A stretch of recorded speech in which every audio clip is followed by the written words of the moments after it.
Yes. Well, I think the second, but I think that if we look into the history of the organized religions and people within them, we see that much of the inspiration for them was in fact that second kind of religion, which still within their framework still survives, I think. But it's also something which has often been corrupted and debased and turned into yet another system of dogmas, conditioning and so on.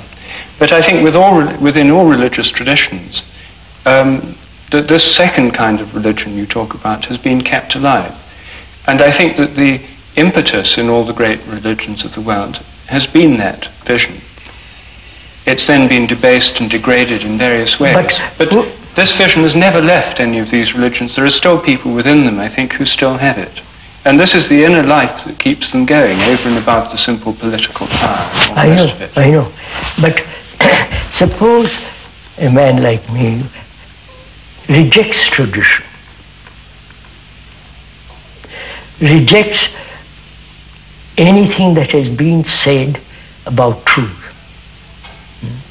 about God, whatever it is, the other side. I don't know. The other people say, yes, we have this and that. So how am I, as a human being who has really rejected all this? Tradition, the people who have said there is, and the people who have said that's all nonsense, people who have said we have found that it is, and so on and so on. If you wipe all that out and say, look, I must find out, not as an individual, can I find, can this truth or this bliss, this illumination, can come without depending on all that. See, if I am anchored, for example, in Hinduism, with all this, not the superficiality of it, not all the rituals and all the superstitions. If I'm anchored in the religious belief of a Hindu, of a real Brahmin, I'm always anchored. And I may go very far, but I'm anchored there. That's not freedom. Because there must be freedom to discover this, or come upon this. Yes. So we're going a little bit too far. No, but I would then go back and say, well, you put forward the question of the man who rejects all these traditions. You said, let us suppose that I'm a man who's rejected all these traditions. I would then say, well, what reason do you have for rejecting all these traditions in such a way? Well, that seems to be the part of the problem that we've arrived at. If we've said that man is conditioned biologically and socially by his family, the tradition is part of that. We've said that that's the problem that we're up against now. Is it possible for him to change his nature? Or do we have to deal with each of these problems particularly as they come up? Well, what I was saying is that at the inner core of all the great religions of the world is a vision of this possibility of a transformation.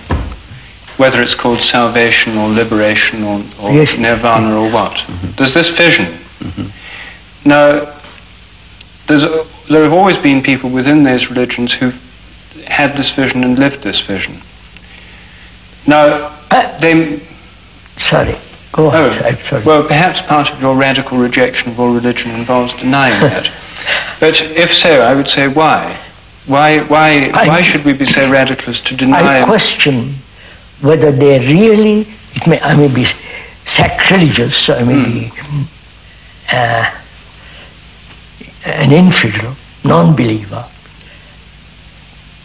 I wonder if I am anchored to a certain organized belief, whether I can ever find the other. If I am a Buddhist, for example, I believe that the Buddha is my savior. Suppose I believe that. And that has been told to me from childhood. My parents have been Buddhists and so on, so on, so on. And as long as I am as I have found that security in that idea, or in that belief, in that person, there's no freedom. No, but it's possible that you can move beyond that framework, you see. Starting from within it, that you can move beyond. That means I wipe out everything. It means you wipe it out. But there's a difference between an approach where you wipe it out from the beginning. From the beginning I'm talking. And an approach where you start within it and go beyond it. You see that? Wait, yes, I know. This well-known argument.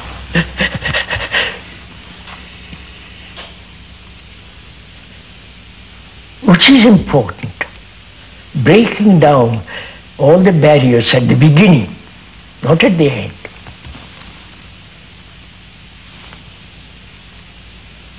I'm a Hindu. I see what Hinduism is, lot of, all the rest of it. And why should I go through number of years to be ended? Why can't I finish it the first day? Because I think you'd have to reinvent and rediscover for yourself a great many things that you would be able to get through more quickly if you didn't. No, his question is, I am a living human being in relationship with him or with her. In that relationship, I'm in conflict. He says, don't go about religion and illumination and nirvana and all the rest of it. Transform this, live rightly here, then the door is open. Yes, but surely isn't that easier said than done? Easier said than done. I mean, I know it's easier said than done, therefore let's find out. Let me find out with him or with you or with her how to live in this world without conflict. Right, sir? That's what we're asking. Can I find out? Or is that impossible? We don't know. No, therefore we start, we don't know. Okay. So let's inquire into that. Because if my relationship with life is not right in quotes for the moment, how can I find out something that's immensely beyond all this, beyond time, beyond thought, beyond measure? I can't. Till we have established right relationship between us, which is order, how can I find that which is supreme order? So I must begin with you, not with that. I don't know if you're meeting me. no, I would have thought that you could easily argue the other way around.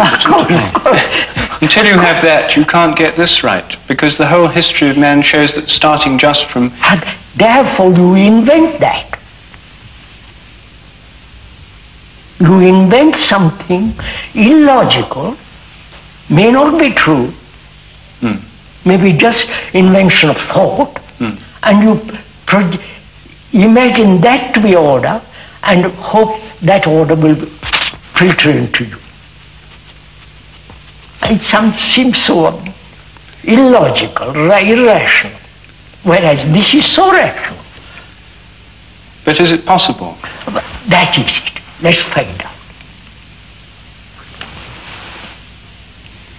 But you've now completely reversed your argument to start with, you see. He started with the patient coming into the psychiatrist's office who wants to get his relationships right, get the human relationships out of this state of disorder and conflict into something that's more I am tolerable. not sure this way, forgive me, doctor, if I'm blundering into where the angels fear to tread.